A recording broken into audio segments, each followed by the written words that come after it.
Bom dia.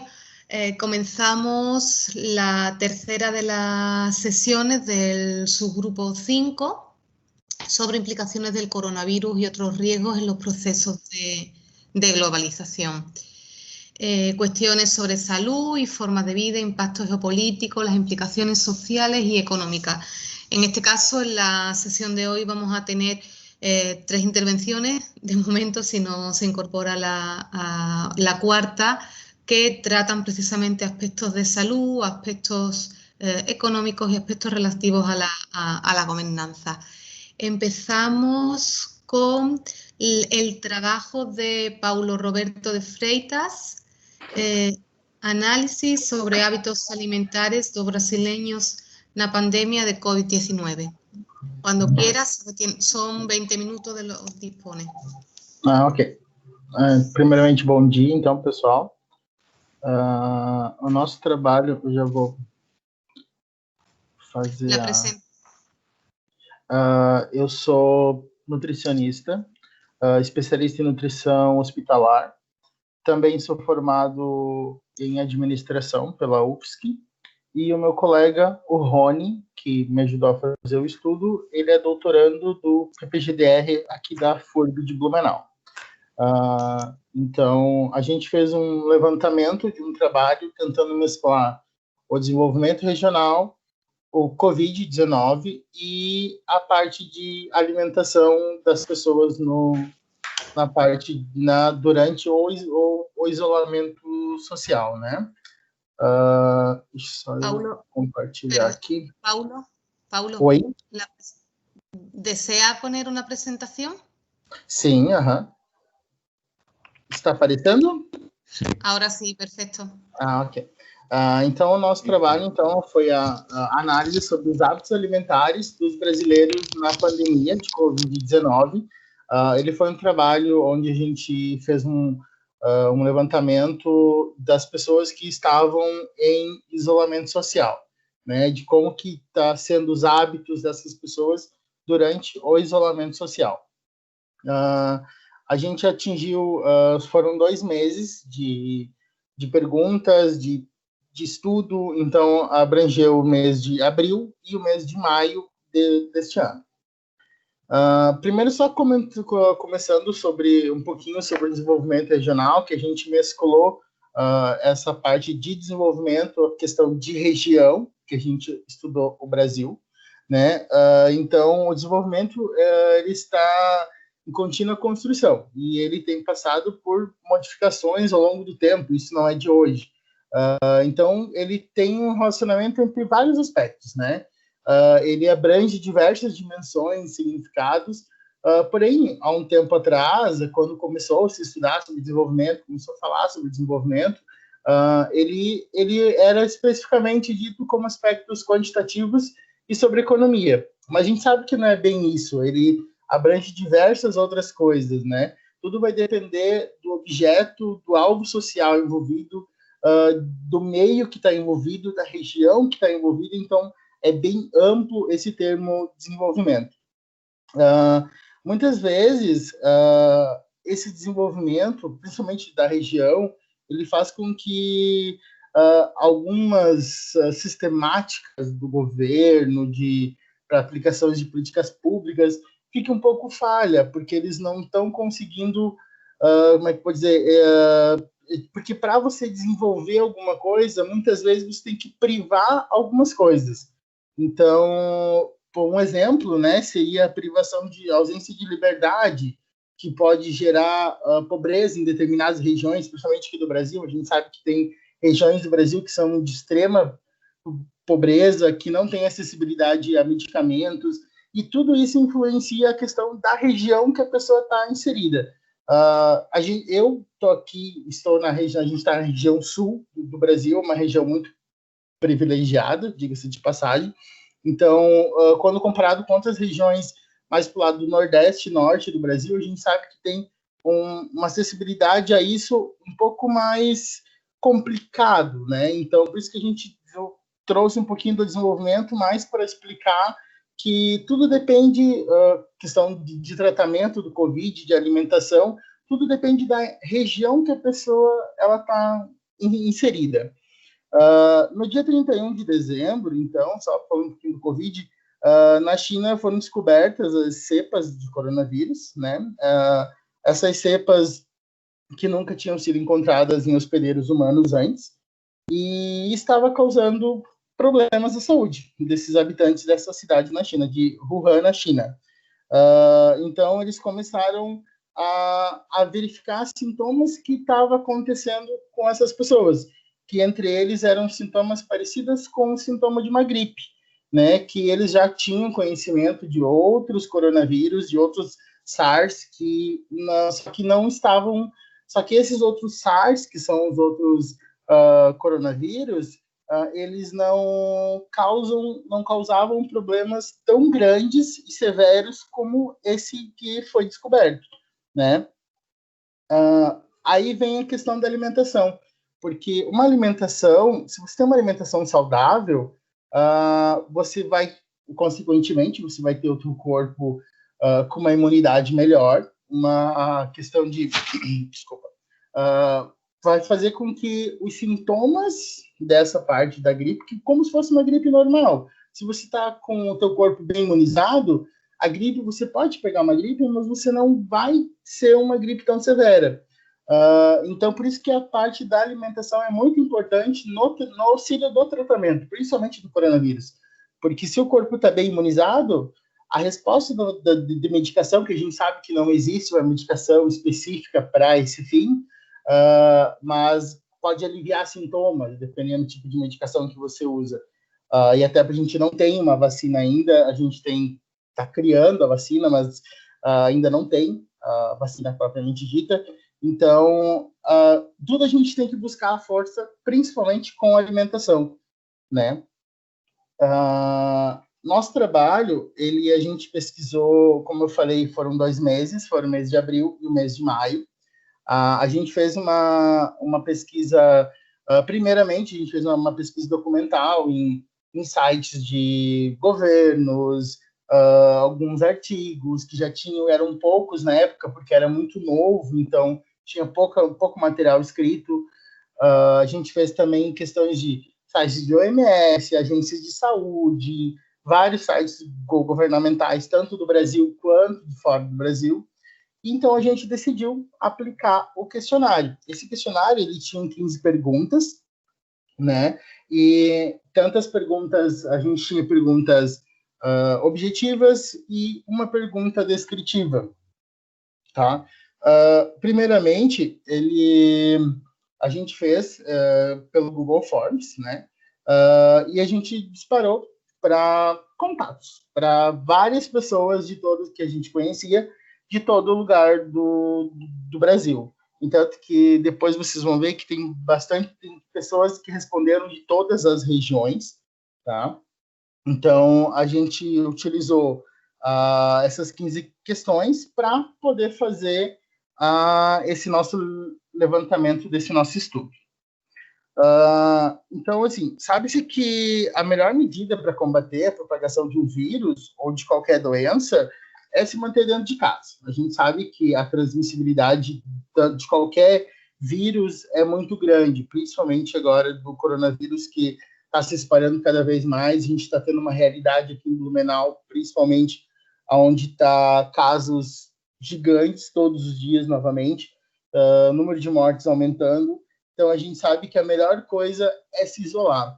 Só que até quanto se isolar faz bem para a saúde? Né? Principalmente na questão de alimentação. Né? A gente vai ver mais para frente nos resultados ali, que a pessoa em casa, em home office, em si, ela consegue destruir um pouco mais a alimentação do que já está. Né? Então, a gente fez o nosso questionário, ele tinha, a primeira pergunta dele era se a pessoa estava em isolamento social ou se ficou em isolamento social.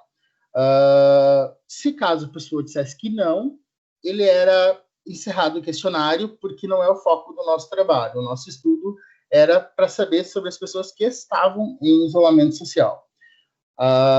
Aí, do isolamento social, teve 535 participantes que responderam que sim, que estavam em isolamento social ou que estiveram em isolamento social nesse período de abril e maio.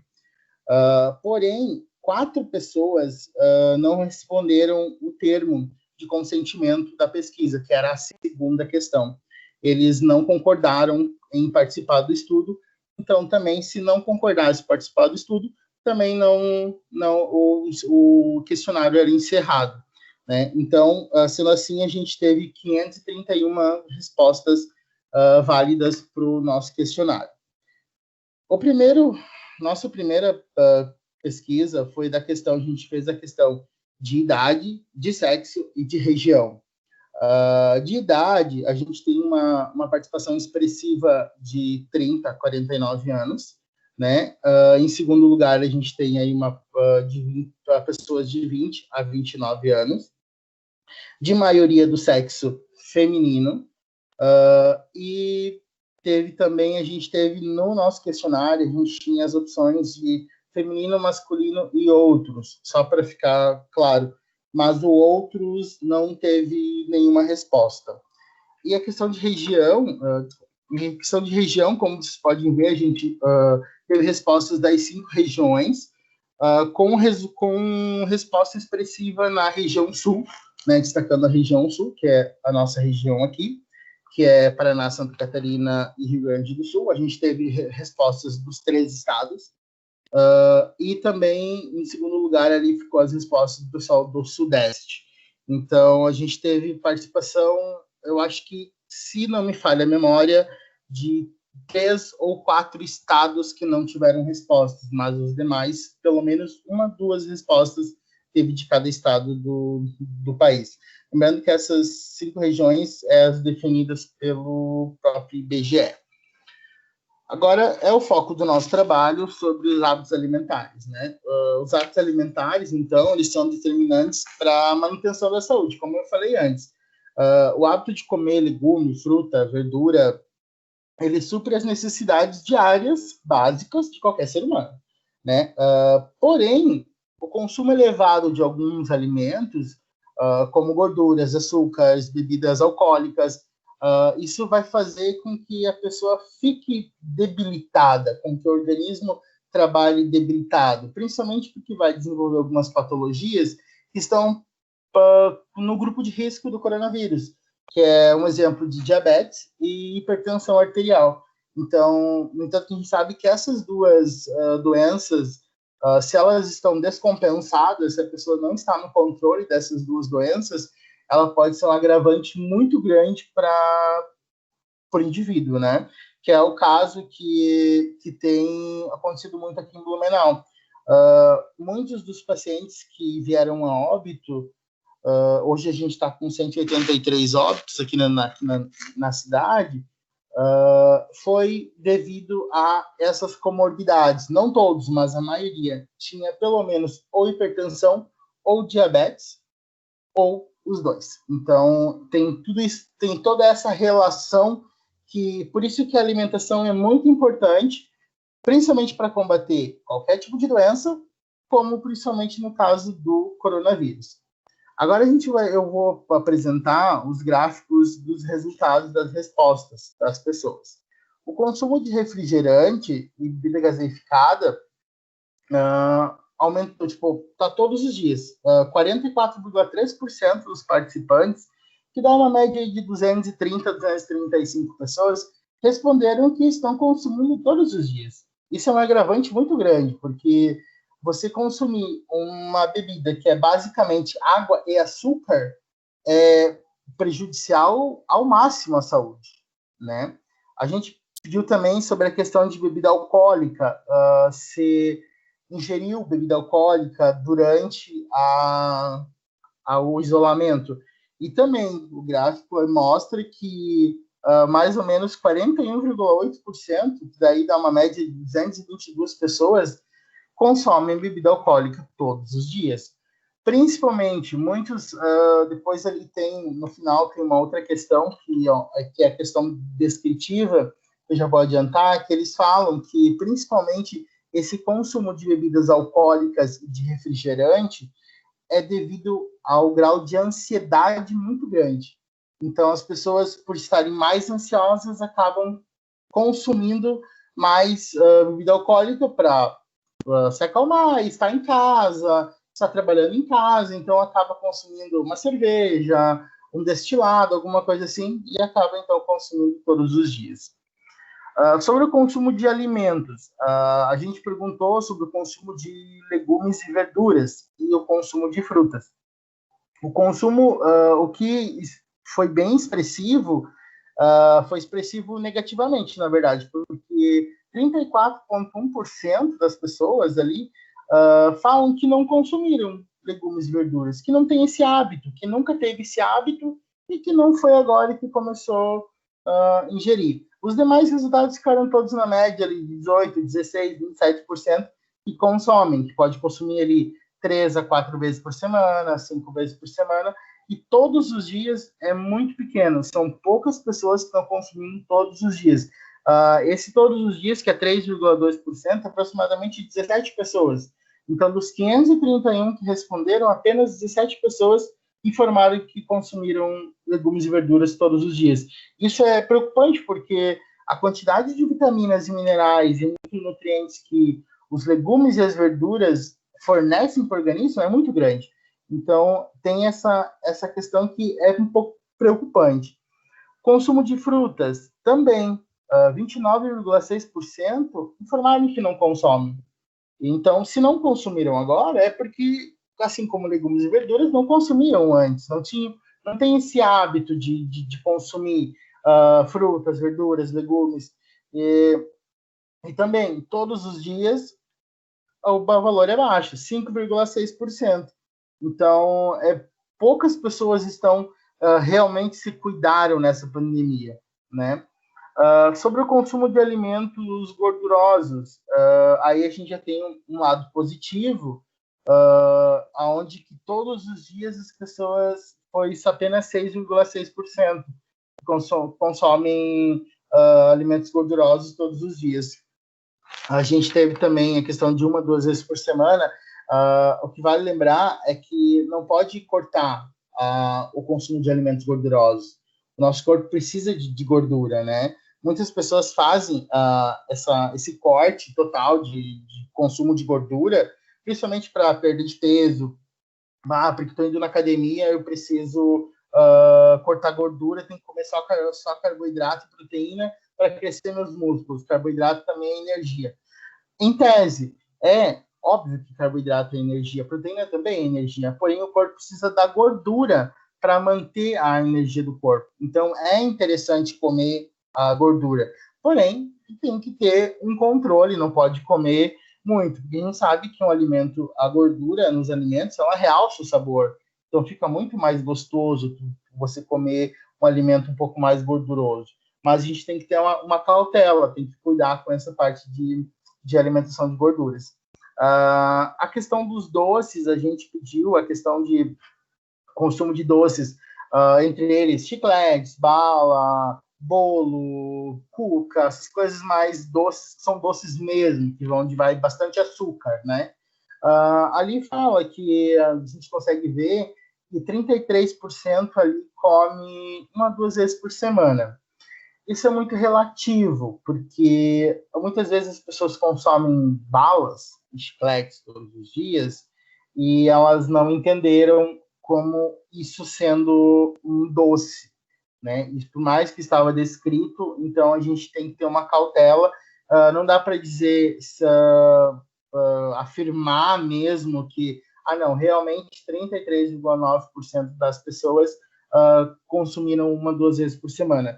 Porque se a pessoa não considerou que ela come uma bala por dia como sendo todos os dias, aí fica um pouco falho esse resultado. Sobre a pergunta da alteração na alimentação, que eu comentei antes, onde Paulo, as pessoas falaram... Oi? Paulo, 2 minutos. Oi? Sim? 2 ok. minutos. Tudo bem. Aí sobre a alteração da alimentação, que eu falei antes, que as pessoas estão passando por questão de ansiedade, por estar dentro de casa, então elas nessa pergunta a gente teve diversas respostas diferentes, né? A gente mesclou um pouco e fez uma resposta mais cabível. Então, eles foram questionados se teve alteração na alimentação quando comparado antes da pandemia, antes de estar em isolamento social, né? Se a resposta fosse positiva, que teve essa alteração, que ele percebeu que teve essa alteração, aí sim ele era direcionado para a pergunta descritiva, para ele falar o que ele percebeu de alteração, e apenas 70% dos respondentes, né, responderam que sim, que teve essa alteração. E como eu falei, as respostas foram as mais distintas possíveis, né, mas a grande maioria falou que realmente teve mudança na alimentação, principalmente por causa de estar dentro de casa, não poder sair, porque a gente teve vários locais, a gente teve lockdown, então a gente teve vários locais tudo fechado, não podia sair de casa, então foi bem complicado, e as pessoas passaram a dormir mais, a ter crise de ansiedade, a beber muito mais, bebida alcoólica principalmente, né, e acabar consumindo muita comida rápida. Eu levantei hoje mais tarde, às 10 horas, então eu vou fazer um almoço rápido, aí já cortou o café da manhã, então, que é uma das principais refeições. Então, tem toda essa alteração. Isso é uma alteração na alimentação, porque não é a rotina normal da pessoa, né? E acabam ingerindo, como eu falei, muito mais alimentos processados e ultraprocessados, que a gente sabe que não faz bem à saúde. Na última questão, a gente perguntou como que a pessoa acha que está a alimentação dela durante o isolamento, né? Como que foi? Se ela considera que foi boa, que foi ruim, que foi péssima, satisfatória ou ótima.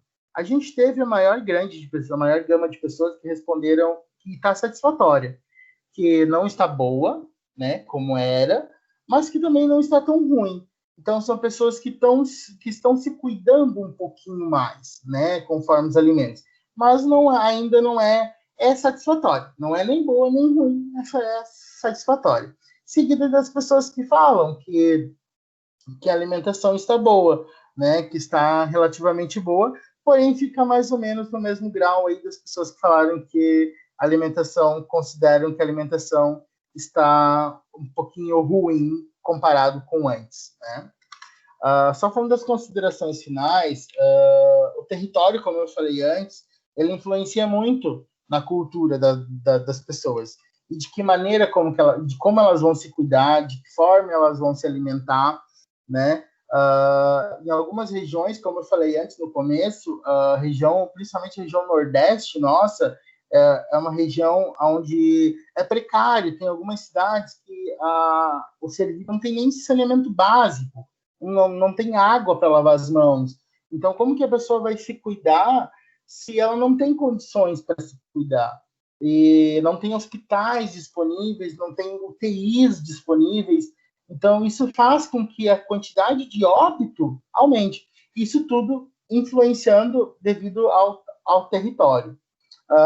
Hoje, as pessoas de todo mundo, né, não só aqui no Brasil, não só em todos os lugares do mundo, estão tendo que se acostumar com o novo normal, né? Isso tudo porque na maneira de se cumprimentar, de como realizar reuniões, como realizar seminários, né? Que geralmente esses seminários são presenciais, a gente está vivenciando um seminário online, então muitos buscam manter uma alimentação também adequada, mas o pessoal não está conseguindo, né? E de acordo com o Ministério da Saúde aqui do Brasil, o brasileiro vem mudando a alimentação, só que para dietas que não suprem as necessidades. Então, tudo tem a ver também atrás com o território, a disponibilidade de alimentos, disponibilidade de recursos para isso, né? E o ano, então, de 2020, ele vai ficar marcado para sempre como um ano que a humanidade sofreu. Óbvio que a gente tem histórias para trás, onde a gente tem vários outros problemas maiores, mas agora a gente vê que é uma pandemia que pegou o mundo todo de surpresa, né? Então, as pessoas se isolaram socialmente, milhões morreram e ainda morrem todos os dias. A gente está vendo, como eu falei, está tendo uma realidade de segunda onda, entre aspas, aqui em Santa Catarina, onde muitos casos estão acontecendo de novo, há muitos infectados e tem muita luta pela frente. A gente pede que, para quem tem suas crenças, que a vacina fique pronta logo, né? Porque todo mundo quer poder seguir em frente. Então era isso, gente. Muito obrigado pela oportunidade e espero que tenham gostado. Obrigado.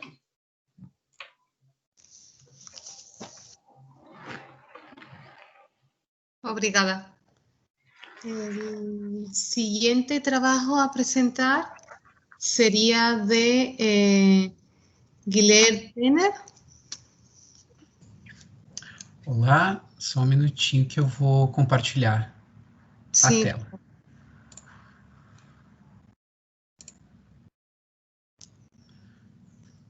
Vocês conseguem ver o compartilhamento? Sim. Perfeito. Posso começar? Não tem problema? Sim. Ok, muito obrigado. O meu trabalho e o trabalho da minha professora se chama Covid-19, a inflexão na matriz produtiva de Gramado, uma reflexão histórica e propositiva. Eu sou Guilherme Tenir Rodrigues, sou graduado em Economia pela Unicinos, e a professora doutora Vanessa Batiste é doutora em Economia Urbana pela Universidade Federal do Rio Grande do Sul. Nosso trabalho teve como dimensão a fazer uma proposição para a história da cidade de Gramado, que fica no município do Rio Grande do Sul. Logo mais eu dou mais informações sobre a cidade. Foi uma aproximação, então, através da pesquisa com o município, tentando identificar e compreender a trajetória de desenvolvimento através da conceituação de efeito H de Vázquez Barquero, que é uma arquitetura que esse economista espanhol criou, falando sobre os desenvolvimentos locais a partir das políticas que são implementadas no local. Então, nesse slide a gente vê a arquitetura do projeto metodológico dele. Ele fala que para o desenvolvimento local existir e ser endógeno, é preciso que políticas catalisem inovações e difusão do conhecimento, o desenvolvimento urbano do território, uma organização flexível da produção, assim como a flexibilidade e complexidade institucional. Aqui são algumas imagens da cidade de Gramado. Ela é conhecida como uma cidade turística. Deixa eu passar para as informações. E o objetivo foi analisar os processos históricos de transformação da matriz produtiva de Gramado através do valor adicionado bruto, do VAB, e das contratações do mercado de trabalho formal a partir da plataforma RAIS, que é a Relação Anual de Informações Sociais do Ministério da Economia, entre os anos de 59 e 2017. Gramado é um município que fica localizado no nordeste do estado do Rio Grande do Sul, na região da Serra, mas é mais conhecida também como região das Hortênsias. O PIB chegou a quase 2 bilhões em 2016, nos valores correntes daquele ano. 2017, que foi o último dado, Gramado possuía 37.225 habitantes e uma alta concentração do valor adicionado bruto no setor de serviços, chegando a 80% em 2015.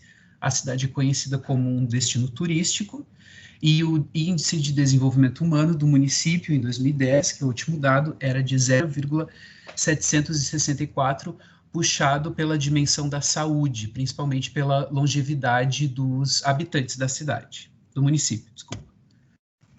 Como metodologia, nós usamos uma pesquisa qualitativa, na verdade quali-quantitativa, de natureza aplicada e caráter exploratório.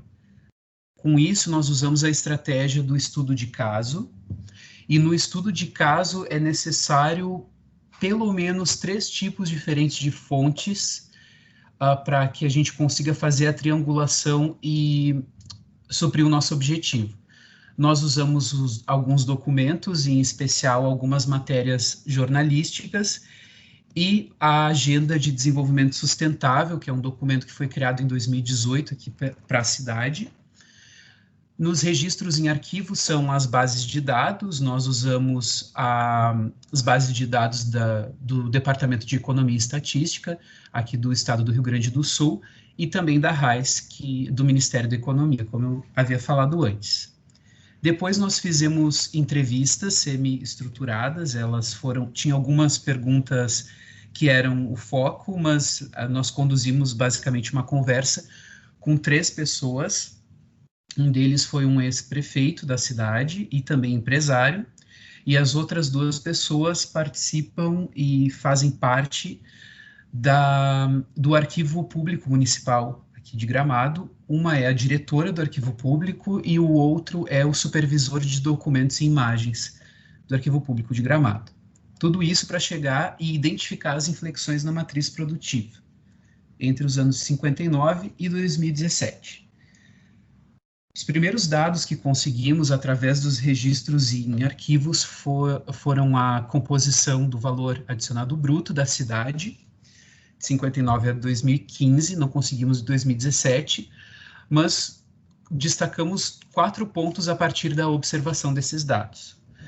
O primeiro é a marcada transformação entre os setores primários, secundários e terciários, sendo que entre 70 e 90 nós vemos ali na parte que está em laranja um aumento da participação do setor industrial no valor adicionado bruto do município.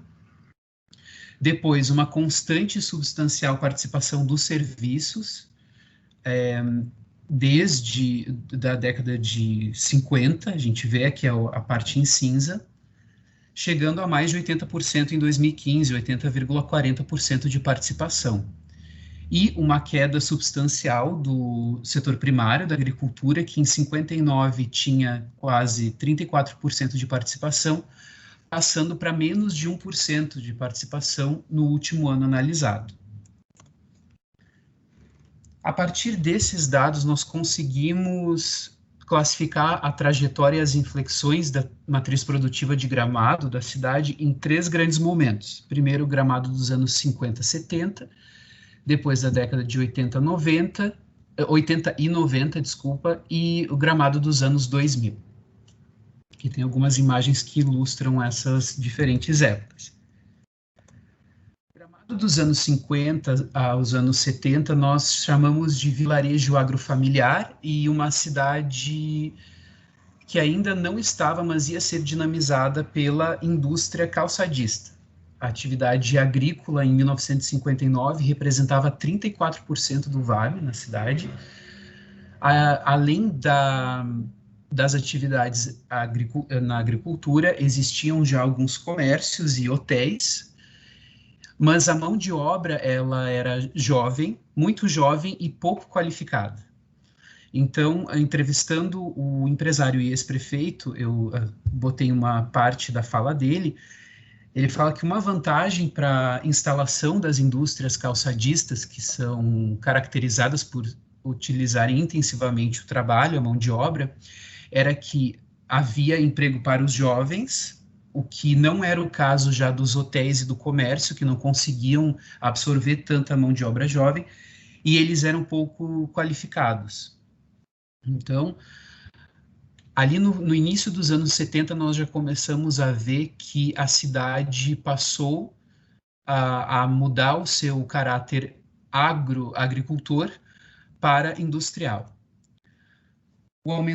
Teve um aumento das atividades manufatureiras. Se nós olharmos para o valor adicionado bruto de 75, nós já vemos que a agricultura caiu para 9% de representação, enquanto a indústria passou de 18% em 59% para quase 40% em 1975.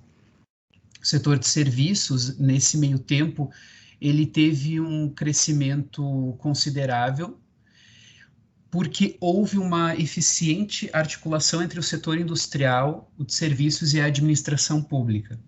Então, através dos dados e das entrevistas, nós conseguimos ver que a complexidade e a flexibilidade institucional que o efeito H de Vázquez Barquero fala foi presenciada nessa década, principalmente na década de 70. Nós vemos um setor industrial que usava o marketing atrelando o seu produto ao lugar de origem, então eles faziam muitas produções imagéticas referente à cidade de Gramado. O setor de turismo conseguiu articular a movimentação do setor industrial através da criação de novos hotéis e pousadas para o turismo de negócios, e havia o apoio à administração pública para o aumento do setor industrial e o incentivo ao turismo, especificamente ao turismo de negócios. Também foi nessa época, nos anos 70, onde houve a criação de várias feiras de malhas, de calçados na cidade para chamar o público e também para incentivar a indústria local. A segunda inflexão, que é entre os anos 80 e 90, nós vemos que as atividades industriais tiveram uma ascensão, mas no início dos anos 90 houve uma desindustrialização. Eu vou falar isso aos pouquinhos. Eu trouxe aqui alguns dados a mais para nós conseguirmos analisar a transformação produtiva da cidade. Nós vimos que o IDH tinha um destaque para o baixo nível de educação ainda, que era um reflexo ainda da década de 70, por ter uma mão de obra jovem e não tão qualificada, mas ao mesmo tempo houve uma grande urbanização. Eu trouxe aqui um mapa onde mostra alguns pontos, ele não está muito visível, mas existem alguns pontos pretos que estão concentrados mais ou menos no centro da cidade e vários pontos rosas. E esses pontos significam o número de edificações. Os pontos pretos são o número de edificações em Gramado em 1984, que eram quase 4.000, e os pontos em rosa são os números de edificação no ano de 1999, que passou de 10.000 edificações, então foi um aumento de 164,5%. Era interessante analisar também que quase 70% dos trabalhadores formais recebiam rendimentos de entre 1 e 3 salários mínimos na década de 90. Mas o que interessa é esse slide que fala um pouco sobre o que aconteceu com a representação do valor adicionado bruto entre 90 e 99. Nós vemos ali no início da década que a indústria tinha quase 60% de participação, e em 99 ela passou para 24%, enquanto os serviços nesses 2 anos passaram de 40% para 71%. Com essa indagação em mente, nós fomos perguntar para a diretora do Arquivo Público Municipal e ela deu algumas dicas em relação a essa mudança brusca em apenas uma década das atividades industriais e do serviço em Gramado. O primeiro motivo ela pautou foi a questão global. Como a indústria de Gramado era principalmente calçadista, nessa época houve abertura comercial e teve concorrência dos produtos, principalmente do calçado chinês, que era vendido de forma muito mais barata. No âmbito nacional, nós tivemos o Plano Real, a estabilização da economia a partir dele e a abertura comercial que trouxe a uma valorização cambial, fazendo que o calçado brasileiro ficasse mais caro e, consequentemente, o chinês ficasse mais barato. Então, e esses foram fatores que ajudaram na concorrência, ou melhor, na falta de concorrência do mercado brasileiro.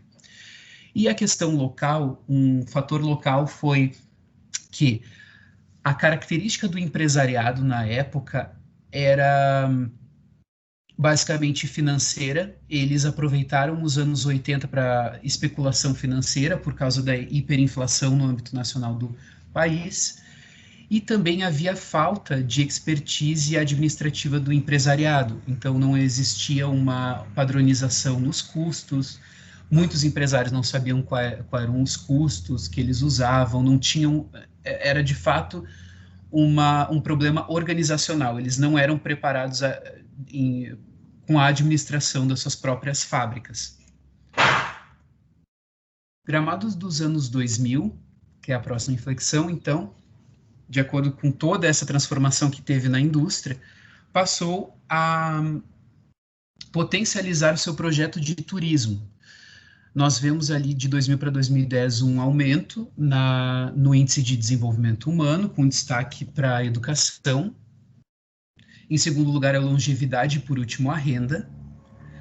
Nós vemos que das 10 maiores atividades formais de Gramado, estabelecimentos hoteleiros, restaurante, eram as maiores, deixando a fabricação de artigos de mobiliário e de calçados por último. E nós vemos ainda a certa inércia nos rendimentos dos trabalhadores. A maioria dos trabalhadores recebiam ali entre 1 e 3 salários mínimos, com destaque para 1 a 2 salários mínimos, 2017. Outros pontos que podemos destacar nessa inflexão é que nos anos 2000 houve também um célere adensamento predial.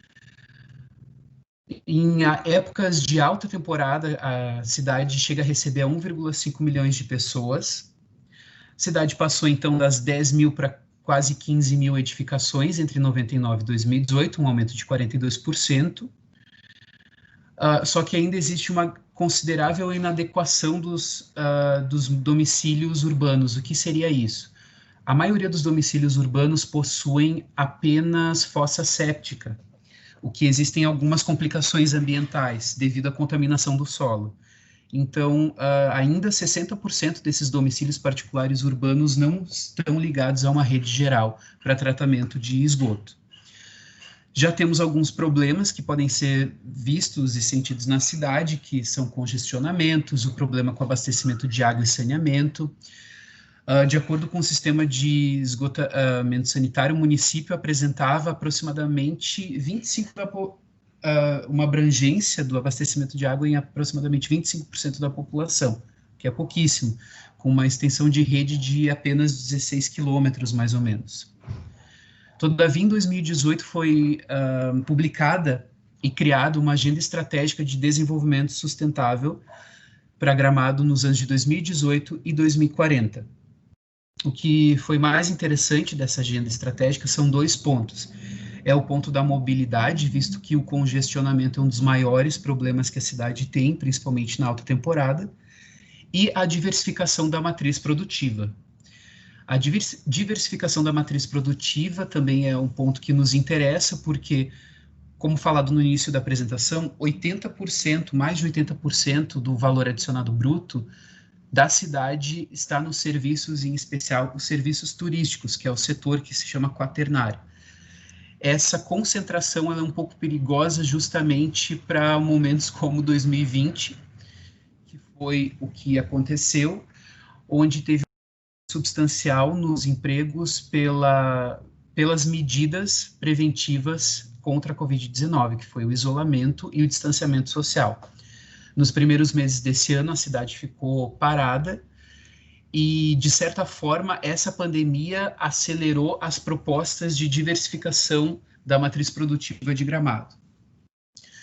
No início desse ano, em maio, principalmente, houve várias conferências, várias lives com esse tema da diversificação. Todavia, a cidade não acabou evoluindo muito nesse assunto até então, contanto que hoje, esse é um dado de hoje mesmo, Gramado continuou com as suas atividades turísticas e hoje ela apresenta mais de 2.000 casos de Covid, 2.200, e já contabiliza 34 óbitos.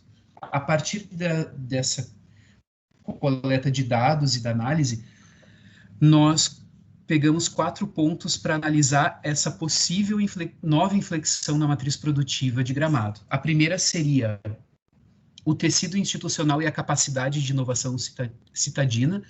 Então, nós vimos que nos anos 90 houve transferência de capital das atividades industriais para o projeto turístico. A nossa pergunta hoje é: o projeto turístico conseguirá transferir capital através da administração pública para a promoção de outros setores, que não só do turismo? Em relação ao turismo, temos o problema da interlocução com os outros setores. Hoje nós vemos que eles conseguem conversar com a construção civil, com as agências de viagem, hotelaria e restaurantes, mas ele conseguiria conversar com outros setores que não estão tão diretamente ligados a essa atividade. A outra questão é a capacidade da endogenia da cidade, ou seja, haverá uma reestruturação de negócios que visem o bem-estar do habitante ou apenas do turista. E, por fim, é a capacidade urbana, que nós lemos como lê-se infraestrutura, para o projeto de diversificação conforme a Agenda de Desenvolvimento Sustentável 2018-2040. Será que haverá um planejamento urbano concomitante à diversificação de atividades? Porque outro dado que eu acabei não comentando é que nos anos 90, onde as atividades industriais no início eram altas, um dos bairros que ficam próximos à zona industrial teve um dos maiores aumentos de edificações. Então, se a diversificação ir para a industrialização novamente, nós devemos perguntar que tipo de indústria é essa e quais as consequências urbanas para a implantação dessa indústria, tanto da indústria em si, da fábrica em si, como edificação, quanto de todos os trabalhadores que vão fazer parte dessa indústria. Então, eles vão precisar de casa, vão precisar de estrutura para essas casas. E esses seriam os 4 pontos mais importantes para esse novo debate da transformação da matriz produtiva de Gramado. E seria essa minha apresentação e a minha contribuição. Eu parei de compartilhar? Eu acho que sim, né?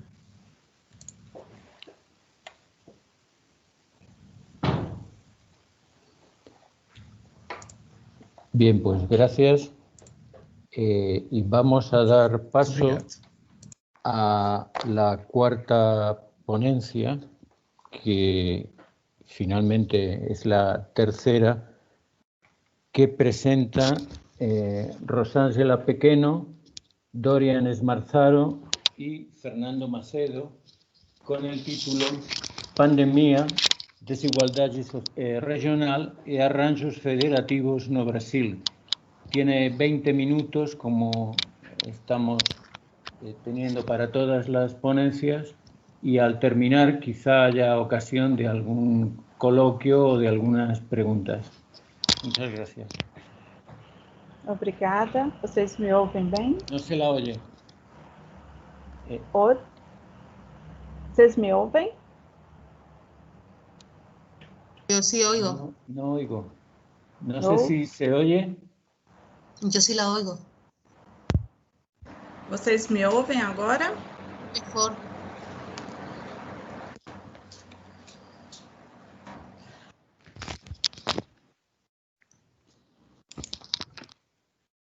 Só um minuto. Sí, sí se oye.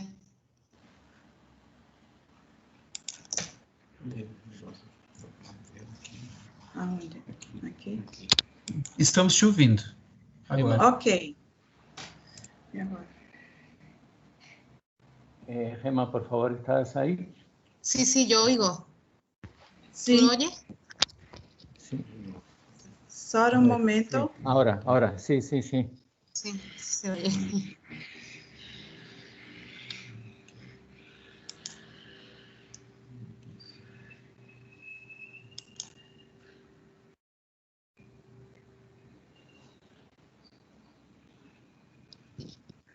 Tá aparecendo? Sí. Ok.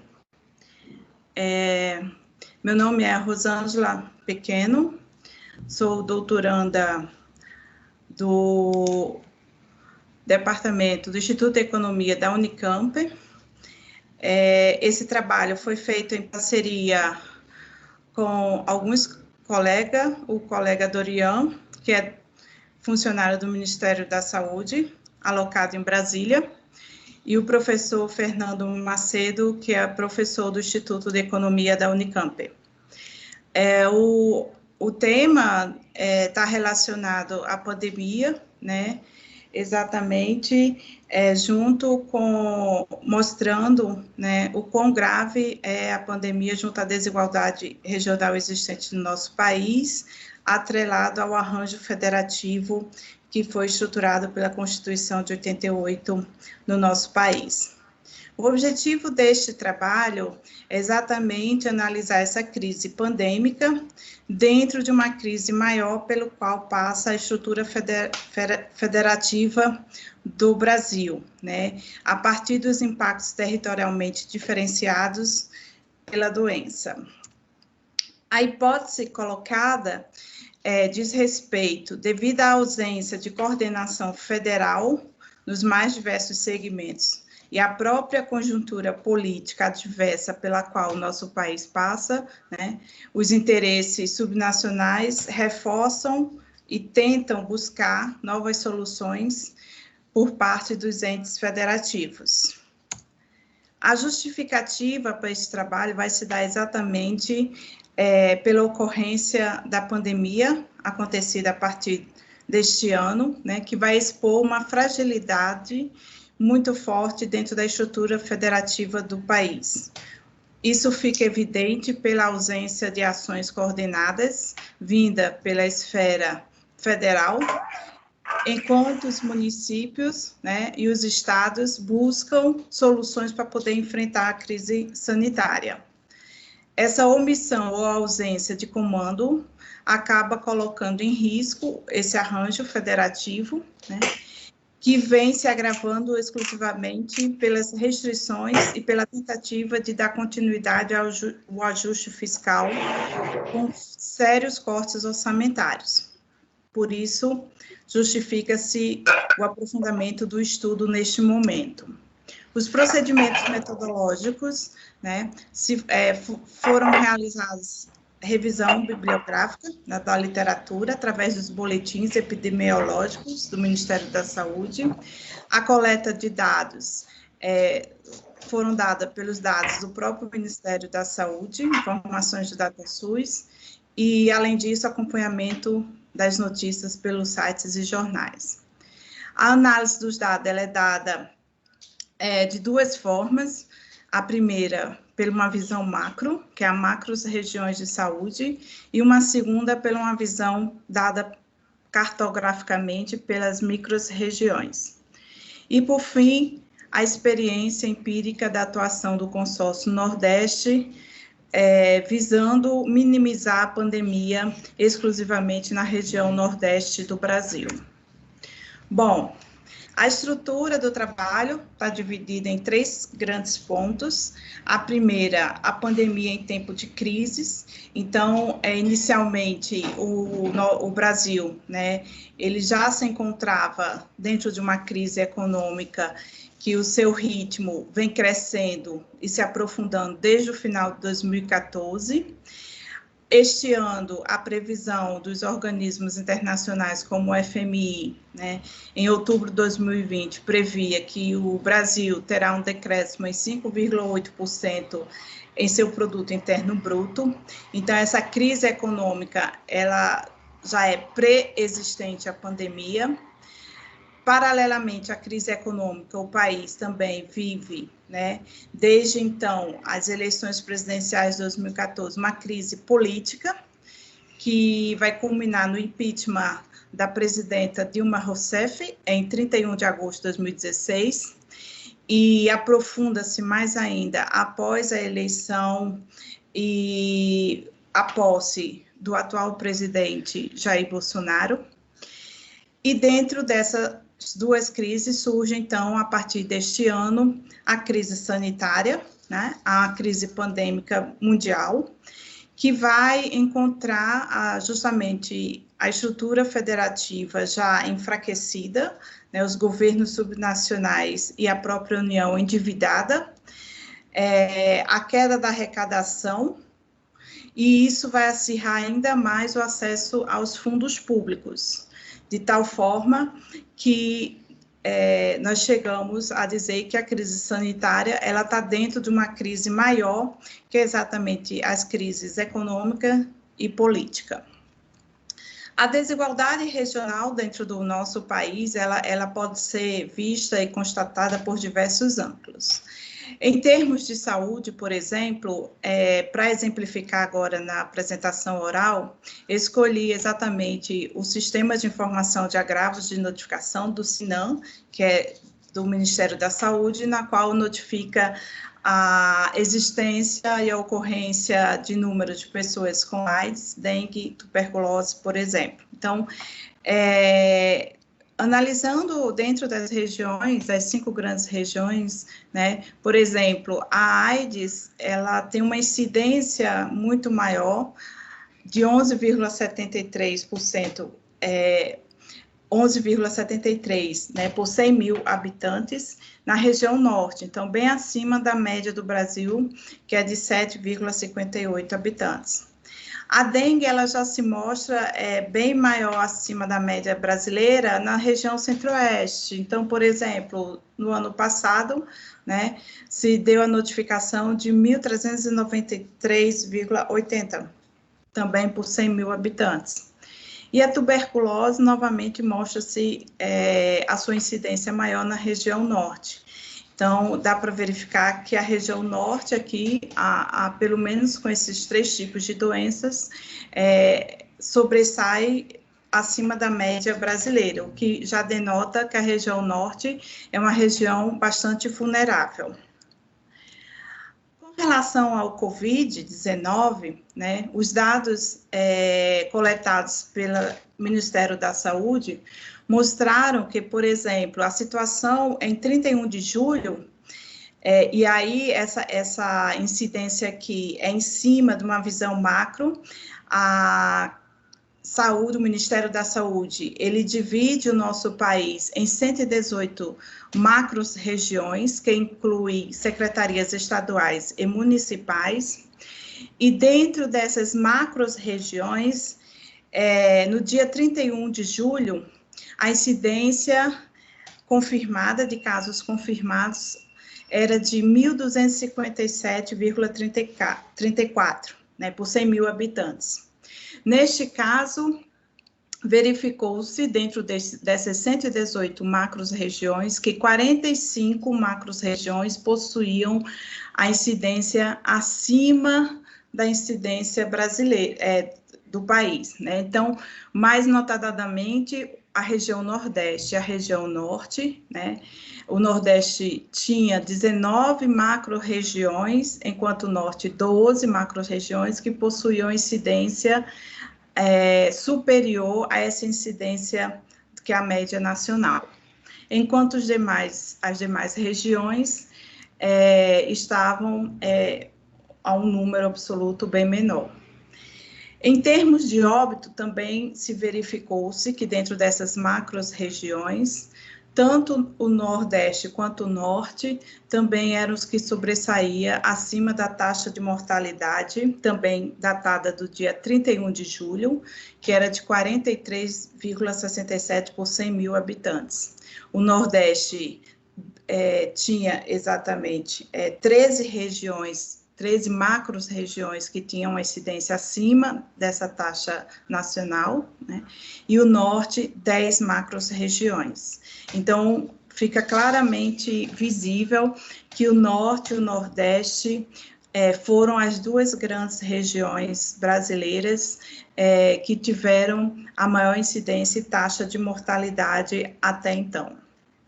Em termos de análise por micro-regiões, e essas micro-regiões são as micro-regiões que são delimitadas pelo IBGE, que tem uma totalidade de 558 micro-regiões.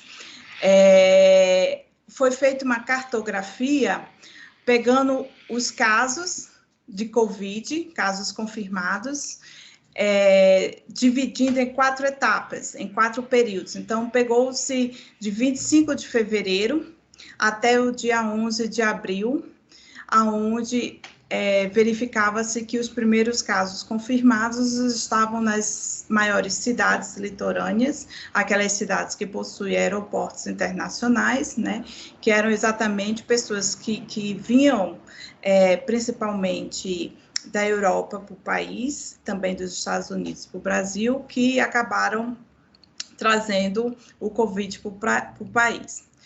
Na semana no segundo mapa, que abrange o período de 12 de abril a 23 de maio, já nota-se uma expansão para o norte do país, que é a parte que está em vermelho. Então, verifica-se que, né, a entrada do Covid do Brasil, ela se dá, né, do litoral e vai se adentrando ao interior do país, tendo muito mais a sua ação no norte do país. Isso passa a ser visivelmente entre o período de 24 de maio a 4 de julho, que mostra a região norte praticamente toda em vermelho. O último mapa cartográfico vai nos dar o período 5 de julho a 15 de agosto, né, que mostra a prevalência já basicamente tomando também a região centro-oeste. Esses são de casos confirmados. Em termos de óbito, verifica-se, né, que da mesma forma como a entrada se deu pelo litoral, os primeiros óbitos também se deram no litoral. Então, na cartografia, se verifica a mesma forma, ao mesmo tempo dos casos confirmados, vão se verificando, né, a existência de óbitos. Notadamente, nesses mapas mostram que a região, mais uma vez, a região norte, né, quando se olha por 100 mil habitantes, se tem um maior registro de mortes por Covid ao longo do período que vai de 25 de fevereiro até o dia 15 de agosto. Como alternativa, né, na verdade, a região Nordeste, que também foi constatada como sendo uma região extremamente vulnerável à pandemia, eles criaram um consórcio, que é o chamado Consórcio Nordeste, e a partir daí a gente também passou a olhar não só a região Nordeste em si, né, mas a existência de consórcios públicos que atuam, né, e direcionam suas ações para a área da saúde em todo o território brasileiro. Então, ficou claramente colocado que, através da pesquisa de informações básicas municipais de 2015, por exemplo, bem antes da pandemia, a MUNIC, que é realizada pelo IBGE, 74,8% do total dos municípios brasileiros possuem consórcios públicos que direcionavam suas ações para a área da saúde. Isso significa dizer que compartilham entre si ações, né, para a redução de custo, criação de escala na compra de medicamentos, por exemplo, entre equipamentos, entre outras atividades. No mapa, verifica-se aqui que, notadamente, esses consórcios, eles estão concentrados principalmente no grande parte do sul e sudeste e parte do centro-oeste. Também verifica-se uma ausência, né, e essa parte branca dentro da região norte, somente algumas localidades, alguns municípios participavam, e na região Nordeste também sendo bastante escasso a atuação dos municípios para trabalhar de forma consorciada, direcionada para a área da saúde. Isso, notadamente, né, refletiu agora no início da pandemia. A pandemia, ela mostrou claramente que há uma vulnerabilidade entre as regiões brasileiras, né, de como buscar a solução. Além disso, lembrando do início que eu falei da crise política, né, que vai mostrar claramente que há uma crise federativa no país. A atuação do SUS, muito importante agora dentro da pandemia, e ela necessariamente, só funciona de forma articulada e coordenada entre a União, estados e municípios, fez exatamente porque, por exemplo, dentro da região Nordeste, desde o ano passado, né, por não se ter alinhamento político diretamente com a atual gestão governativa brasileira, a região criou um consórcio entre os seus 9 estados, novos governadores, e esse consórcio Nordeste, que está sendo atuante desde 2019, né, criou alguns itens, algumas atuações diretamente voltadas, buscando o desenvolvimento econômico do Nordeste, melhorar a sua própria infraestrutura, a ciência, tecnologia e informação, promover o desenvolvimento social, além da segurança pública, o meio ambiente, desenvolvimento da gestão, articulação política, jurídica e institucional e o desenvolvimento da comunicação pública estatal. A criação do Consórcio Nordeste já vinha atuando quando surge, então, a pandemia, e desde o início de março, toda a disposição das atividades que eram programadas para 2020, elas tiveram que ser plenamente alteradas, passando a ser criado dentro do Consórcio Nordeste o Comitê Científico de Combate à Covid. Esse comitê científico, ele foi idealizado e organizado pelo professor Nicoleles, e dentro da sua estrutura, né, foi criado agora em 30 de março, principalmente e exclusivamente devido à Covid, ele subdividiu em 9 subcomitês. Então, basicamente, a atuação do comitê científico, né, foi fracionar as atividades, buscando os melhores corpo, né, humano, recursos humanos do país, que trabalham de forma voluntária, né? Por exemplo, o subcomitê 1 é uma sala de situação, onde se organiza, ou seja, seria a porta de entrada de todo o suporte que se dá à região Nordeste para o combate ao Covid. O subcomitê 2, né, protocolos de assistência médica, equipamentos hospitalares, então, e assim por diante, né? Então, cada um desses subcomitês, eles são responsáveis por uma determinada parte responsável para minimizar a Covid, a expansão da Covid na região Nordeste. Isso trouxe já alguns resultados, por exemplo, em 22 de outubro, recente agora, né?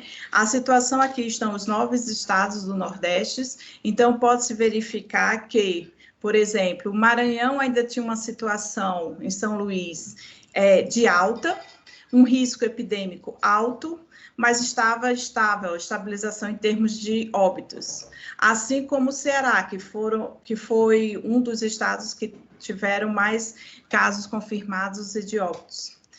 Assim como a própria Paraíba, um risco epidêmico alto, né? A Sergipe também e a Bahia. Mas, olhando para os óbitos, verifica-se que há uma certa estabilização dessa ascendência de óbitos e também Pernambuco e a Bahia estando em queda. Verificando os dados do Consórcio Nordeste, a gente vê aqui uma ascendência de casos confirmados ao longo do tempo, considerando 6 até o dia 22 de outubro, né? A Bahia, por ser o estado mais populoso, até o dia 22 de outubro, tinha 340.665 casos confirmados. Enquanto o estado do Rio Grande do Norte era o que apresentava a menor quantidade de casos confirmados, 79.827. Em termos de óbito, o Ceará, né, apresentou nesse período, 9.243 óbitos, enquanto Sergipe foi o estado que apresentou a menor quantidade de óbitos. Naturalmente, isso são dados, né, coletados pelo próprio comitê científico, formado no Nordeste, e que retrata uma posição até o dia 22 de outubro. As considerações finais é exatamente mostrando que essas crises, tanto a política, a econômica e a própria sanitária, ela revelou, né, principalmente, eu diria, né, um certo esgarçamento da estrutura federativa do nosso país. E dentro desse esgarçamento, o que se passou, então, a se ter ou a se visualizar, né, é exatamente a busca através das atividades consorciadas, que se busca minimizar todo esse impacto que o Covid ele vem trazendo ao nosso país. Dentro desculpem, a apresentação acabou saindo, né? Mas dentro dessa atividade consorcial, isso ficou bastante claro, que o consórcio Nordeste pode sim ser, ou seja, reflete para todo o país, né? Atividades cooperadas, elas podem suprir essas necessidades e essa ausência, de certa forma, do poder federal, que ao longo do tempo vem tendo uma postura negacionista diante da pandemia que ora nos assola. É exatamente a proposição, né, intensificar essas atividades de forma consorciada, não só no Nordeste, mas em todo o país, exatamente para minimizar os impactos que a Covid vem trazendo ao longo desse tempo. Basicamente, é essa a apresentação do meu trabalho. Agradeço o tempo disponibilizado.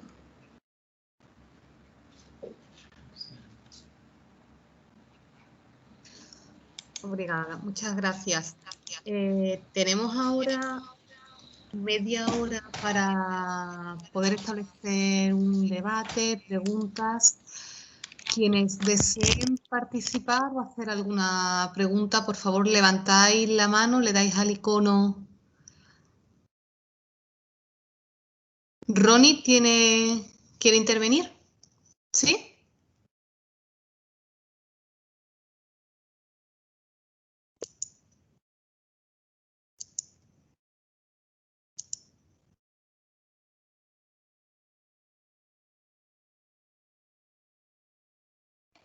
¿No?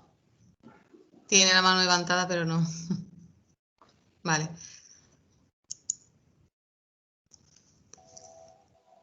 Bueno, yo tengo una... O celular travou, tá? Desculpa. Eu estou acompanhando pelo celular e tinha travado. Eu só queria reforçar aquela pergunta que eu já passei ali no chat sobre o trabalho do Guilherme a respeito dos ODS, mas pelo que eu vi ele já respondeu aqui no próprio chat mesmo. Obrigado. Vale. Bueno, yo tengo una pregunta también para Guilherme Tenet. En su trabajo ha mencionado el proceso, ¿no?, de desindustrialización a partir de los años 90 en el municipio de Granado, y ahora por la pandemia se plantean, ¿no?, como una alternativa nuevamente, pues contemplar esa, diversificar nuevamente la estructura, entiendo que nuevamente recuperando la actividad industrial. ¿Qué queda de las actividades industriales de los años 90? Sim, as atividades industriais dos anos 90 eram basicamente relacionadas à indústria calçadista e móveis. O que se teve em algumas discussões que eu acabei acompanhando da administração pública seria um comitê para o desenvolvimento de um novo tipo de indústria que conseguiria atrelar as atividades agropecuárias do interior de Gramado com o turismo. Então, seria mais uma inteligência comercial / produtiva da própria produção agrícola da cidade. Eles estão tentando, ainda existem poucas fábricas de móveis espalhadas pela cidade. Normalmente o que acontecia era, quando a grande fábrica de calçado ou de móveis se fechava,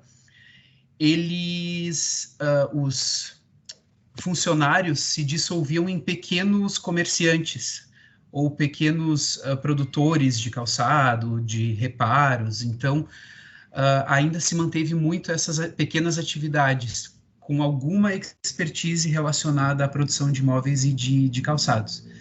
O que eles querem fazer é promover e incentivar ainda mais esses pequenos produtores. Então, até mesmo pelas características de Gramado e pela sua atual incapacidade urbana de conseguir fazer projetos de grande porte, por exemplo, como uma indústria com muitos funcionários. Até porque a gente não verifica tanto o retorno de grandes indústrias nem no âmbito nacional e global, né? A desindustrialização é um fenômeno global hoje, principalmente no sul do mundo. Então, acredito que, a partir das conversas da administração pública, nós temos um vislumbre mais de pequenos produtores. Espero ter respondido. Imagino. Ricardo Méndez. Sí, gracias. Yo tenía una pregunta también para el profesor Guillerme Tener, que tiene que ver con el impacto de la COVID-19. Se ha planteado fundamentalmente como preguntas para el futuro, pero yo quería saber si en el trabajo se ha analizado a partir, por ejemplo, de las entrevistas, se ha hecho alguna pregunta que haya podido responder a alguna tendencia que ya se observe. Es decir, si en estos meses ya se observan tendencias que pueden orientar sobre el futuro, además de las preguntas que todos nos hacemos sobre el futuro, ¿no? Y para Rosángela Pequeno, me ha parecido muy interesante su análisis de la evolución del contagio, de la enfermedad a lo largo del tiempo. Y yo solo tenía una pregunta muy concreta, y es, en esa importancia que alcanza la región o la macrorregión norte, que en definitiva corresponde, si no estoy equivocado, a la Amazonía y luego al nordeste también, además de los consorcios, ¿puede haber otros factores que expliquen esa enorme difusión del contagio respecto, por ejemplo, a Mato Grosso u otras áreas en donde ese fenómeno parece que ha sido más tardío y menos importante? Gracias.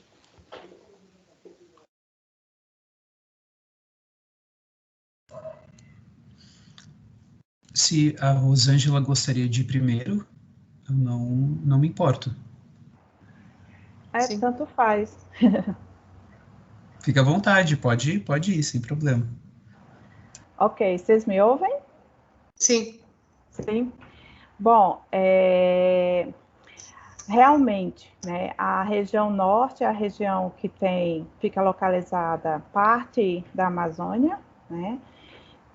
Lá teve uma incidência muito maior, a dificuldade maior lá está exatamente porque a região, além de ser muito extensa, os seus municípios são bem longe uns dos outros, então a grande extensão territorial dificulta principalmente atividades consorciadas entre municípios.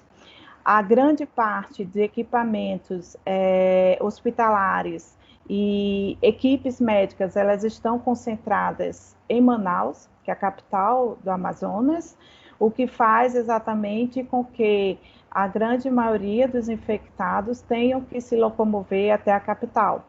Essa locomoção, ela se dá extremamente, de uma forma bastante, eu diria, né, com grandes dificuldades, porque a região, ela não tem rodovias imensas, porque a maior parte da região ela é através de águas, então é navegável. Então leva-se bastante tempo de chegar de um município ao outro, por exemplo. Apesar do governo ter disponibilizado algumas aeronaves, nem todos os municípios possuem estrutura para receber aeronaves, e isso trouxe grandes problemas e também um índice de óbitos bastante elevado dentro desta região. A questão do Mato Grosso, que realmente se deu uma incidência posterior, ela é explicada exatamente por ser uma região mais, eu diria, dentro do interior do país, é uma região central, né? E na qual o contágio veio posterior, porque aqui no Brasil, né, o contágio ele vem do litoral para o interior. Então, até chegar no Mato Grosso do Sul, se levou algum tempo, até porque no início da pandemia, houve-se de imediatamente, né, eu diria, um certo lockdown, entre aspas, em termos de locomoção nas principais rodovias do país, a qual esses estados mais fechados dentro do interior, eles, de certa forma, eles conseguiram minimizar essa entrada. Basicamente apenas por os dois primeiros meses. A economia entrando cada vez mais, né, em colapso, se minimizaram essas restrições, e aí da entrada, então, dos casos do Mato Grosso do Sul, que quando passou a se ter as incidências no Mato Grosso do Sul, né, o Norte e o Nordeste já estavam já tinham tido praticamente o seu pico. É isso basicamente que se deu, não sei se a resposta está contente.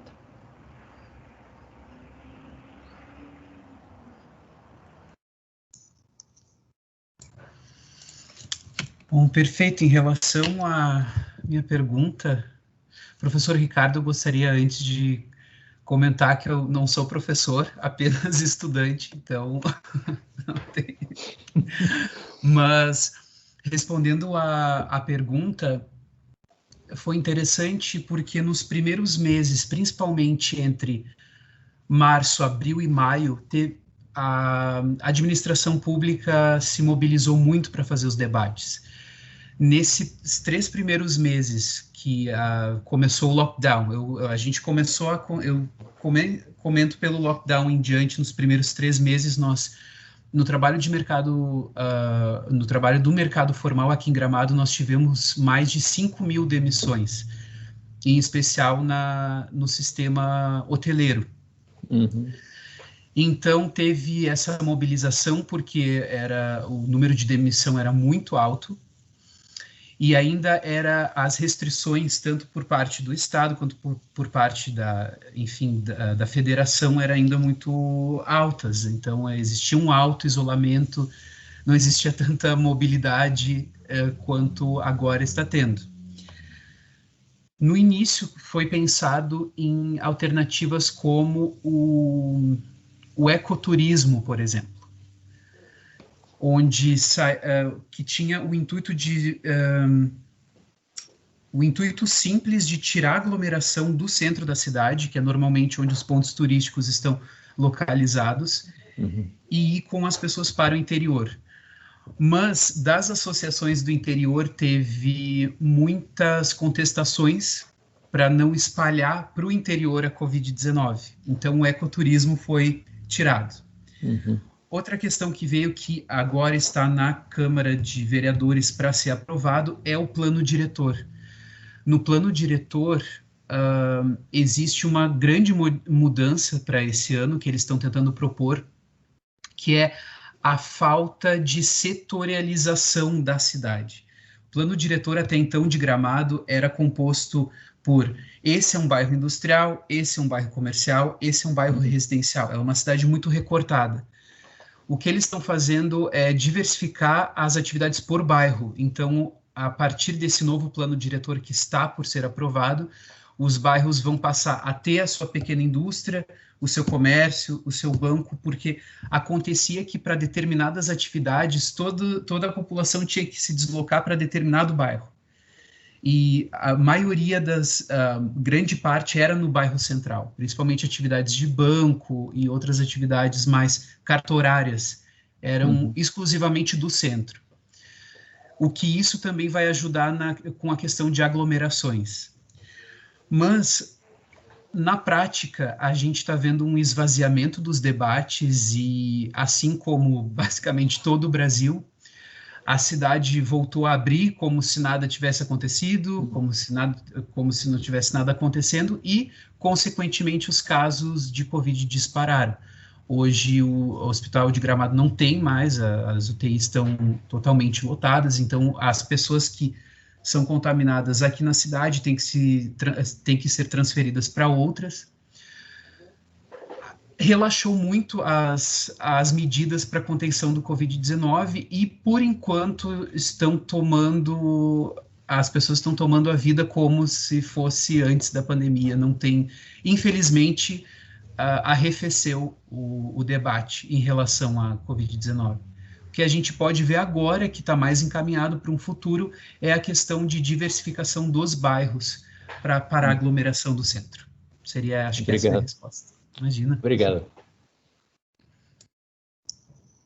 Si no hay ninguna intervención más, damos por concluida la sesión y nos emplazamos para mañana, para la siguiente sesión del subgrupo 5, que será en la sala...